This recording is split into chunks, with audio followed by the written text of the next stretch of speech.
Hi everyone, Sleepless Dog, SC Smith, back with you. First real review here on YouTube. The knife I'm holding is a Spyderco Meerkat. This is the 2012 Sprint Run. It's supposed to be a burgundy handle, a little more of a brown color. That aside, not such a big deal. The background, the reason I bought the Meerkat was it's what Spyderco calls a little big knife. It is not a huge knife. Relatively medium sized. The blade is just a hair under 2 inches. Now, despite that, as you can see with it open, I can still get a full hand grip on the Meerkat. All 4 fingers. Fingers are short, but they are fairly wide. Do wear a men's large to extra large glove, so don't have tiny hands. The reason for the 2-inch blade criteria is do live right outside of Athens, Georgia. Do occasionally eat downtown in Athens, may wander onto or through campus. Georgia State Code, as I understand it, and I'm not giving legal advice, is that 2 inches is the maximum blade length for a knife to be carried on campus. So the Meerkat, while it's a spectacular knife, at 70 bucks, I thought it was a great value. VG10 blade, Sprint Run. Has what Spyderco calls their Phantom Lock, which is essentially a lock back, except it's actuated by pressing the scale to lift the lock bar, as you can see. So, basic lock back with a twist. As you can also see here, you can operate it one-handed with a little practice. Very nice deep carry wire clip. You can see, again, that clip would sit really deep in the pocket. This knife, basic testing I did on it was my typical, around the house, around the apartment kind of stuff. Things that I think an average person would do. Opening mail, opening packages, opening clam packs on my little electronics or sometimes other knives, cutting parachute cord, cutting cardboard just to see how it did on that as far as both performance and edge retention. Didn't get real scientific on the edge retention. I've done some basic little minor food prep tasks with it. And while the Meerkat is a spectacular knife, some folks aren't comfortable spending $70 on any knife, much less a knife to fill a niche. One of the other tests I like to do is shaving the cap off a cigar. I'm a cigar smoker. I found that test even on a larger knife, great way to look at sharpness and the ability to handle the knife in a precision situation. I'm sure in the future I will shave a cap off a cigar on one of these videos to show you how I do that. But nonetheless, Meerkat, spectacular knife. Really pleased with it. But obviously being in Athens, I do have some friends who are college students, college professors, mix of both, grad students, undergrads, who may want to also have a pocket knife, and they're spending far more time on campus than I am, and $70 may not fit in the budget. So what I wanted to do was find some knives that would be good alternatives to the Meerkat that, one, are available, and two, are not priced quite as high, that are more useful than some of the tiny stuff out there that actually have, kind of like the Meerkat, a functional grip, a little more useful. So alternatives to the Meerkat, first of all, we're going to look at the Cold Steel Mini Tuff Lite.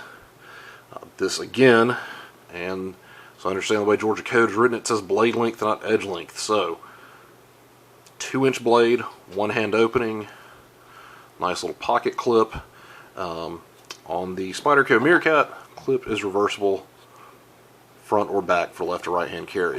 On the Cold Steel Mini Tuff Lite, you are stuck with the clip just for right hand tip down. But price point on this is about 25 bucks through various online vendors.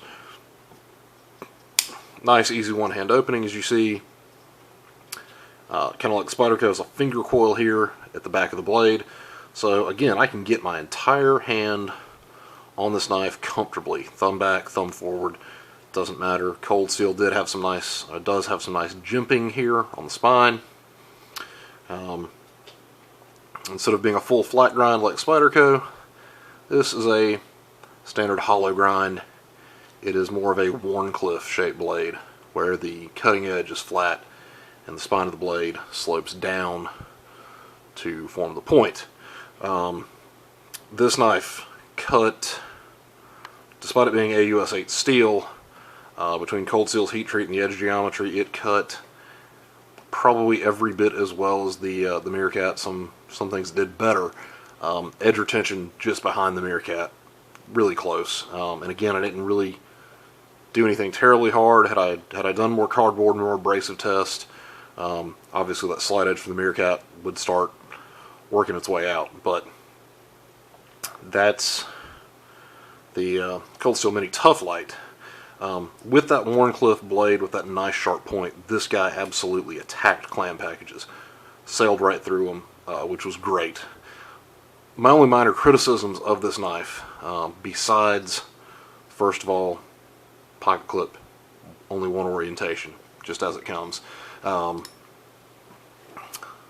Stylistically, Cold Steel has this nice little edge here that, as you can see, matches up to the opening hole. Only problem with that is, when you're carrying it in your pocket, tip down, so this part of the blade up, or this part of the knife up, you can run right into that. Reaching into a pocket fast, I've kind of caught my hand a time or two. Not terribly bad, but it's a little more of a point than I would like to have on the top of a knife. And then here at the base of the blade, also kind of a pretty squared off, not really sharp edge, but a nice squared off edge. You know it when you run into it, reaching into a pocket. That's a minor concern. This knife does utilize Cold Steel's Triad Lock, which I believe Andrew Demko is the designer on that. Triad Lock is basically your standard lockback with the addition of a stop pin. So you can kind of see that stop pin down in the handle there. And what this stop pin does, as you can see here, hopefully the camera will pick this up, is it stops the blade. So the blade is actually not contacting the lock bar. It's actually resting at the stop pin. That's very important because this makes this lock tremendously strong. Pressure in the direction of unlocking, being more up on the blade this way, runs right into that stop pin. The other thing is the lock bar. You can't really see it too well on the camera. Maybe we can get in there where you can see it. Also rest on the stop pin. So when we talk about negative pressure, which is pressure this way on the blade, pressure coming in the direction of closing the knife, and this is where it's really critical, that pressure of course does hit the lock bar through the blade, but it's then redirected onto that stop pin. The stop pin runs through the handle here. These screws are what holds it in. The screw here, rivet here, is the lock bar pivot, obviously. Third screw is the blade pivot. But anyway, that is quick overview on the Triad Lock. Incredibly strong lock. The only issue I noted was a friend who is a professor here at UGA handled this. Her comment, even though she is very strong, got a ton of hand strength, great hand-eye coordination, races motorcycles in her spare time, amongst other things, she noticed you really have to push in, and you can see this lock bar, you've got to push in, it comes way up, it locks deep, that helps with the strength, but it takes some effort to push down on that. I don't have a problem with it. Of course, I play with knives quite a bit. I also do some recreational shooting, so I've got plenty of grip strength between cycling slides, playing with knives, other things like that, and some very, very casual martial arts training in the past. So, minor criticisms. This was one of the two alternatives to the Meerkat that I tested that worked the best. That's why it's in the video. Again, $25 price point, spectacular value. I keep this around now as a specialty knife for clam packages. It's good enough for me to justify that. But it has some minor little issues. So the next knife that I'm going to mention here in the video is the Boker Subcom Titan. This is a Chadlos Banos design. Chadlos Banos is a Hawaiian Knife designer, obviously, also has an extensive martial arts background. This is, Boker says, a special edition of his standard Subcom, or the inch biscuit as it's known, because it's about an inch wide top to bottom, flat like a biscuit. I believe it was D. Older that on Blade Forums referenced that. Name stuck. Anyway, this knife, they call it the Titan, because unlike the standard Subcom, it is titanium scales front and back. This is a frame lock, which, as most of you know, or many of you who will be watching this know, the knife is locked in by the scale, by the frame of the knife. Nice system of locking, makes it easy to lock and unlock one-handed. Because it is all titanium, it's the same weight, if not a fraction of an ounce, lighter than the standard Subcom.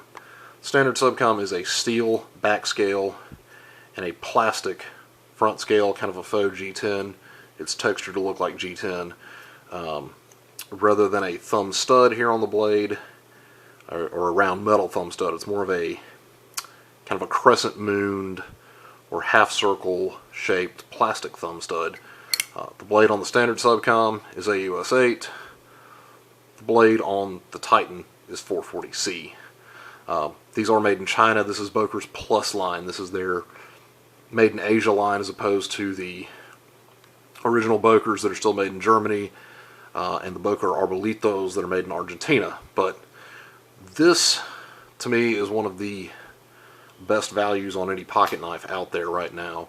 The fact that the blade is under 2 inches, making it campus legal in the state of Georgia, again, according to my understanding of the law, is also great. You can't quite get a full hand grip on it, but because this knife is pretty thick, top to bottom, I guess I should say wide, it's pretty thin this way, can still get a very comfortable grip.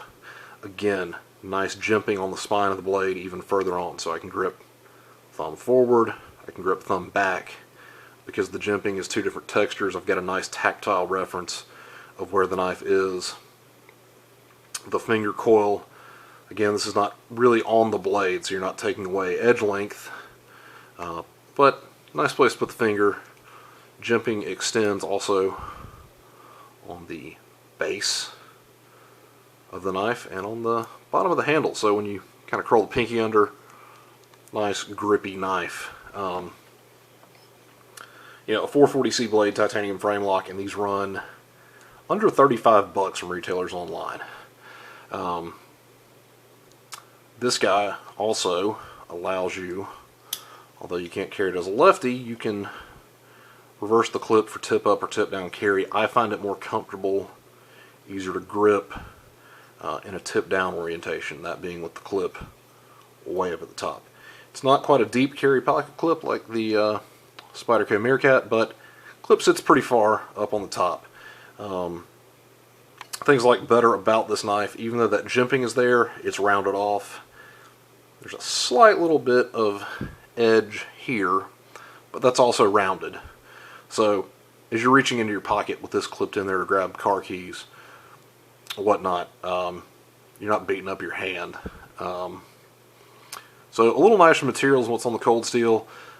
Despite that, it didn't cut quite as well, but it still, again, on things like cardboard, parachute cord, opening packages, opening mail, doing little minor food stuff like cutting a steak with restaurants and their notoriously dull steak knives, performed just fine. You can see, because it is polished metal, got dinged up a little bit. The thin size front to back allows this to also be used as a money clip, which is great for when you're kind of in a more casual environment. But those are my 2 favorite alternatives to the Meerkat. Again, if you're willing to wait on a sprint run, it seems like Spyderco makes a sprint run of this knife every 2 or 3 years, I want to say. Or search online auction sites, online forums, and some of their buy-sell trade sections, or maybe find a dealer that may still have one from the 2012 sprint run. Awesome knife, but again, $75–80 for some folks that are just getting into pocket knives.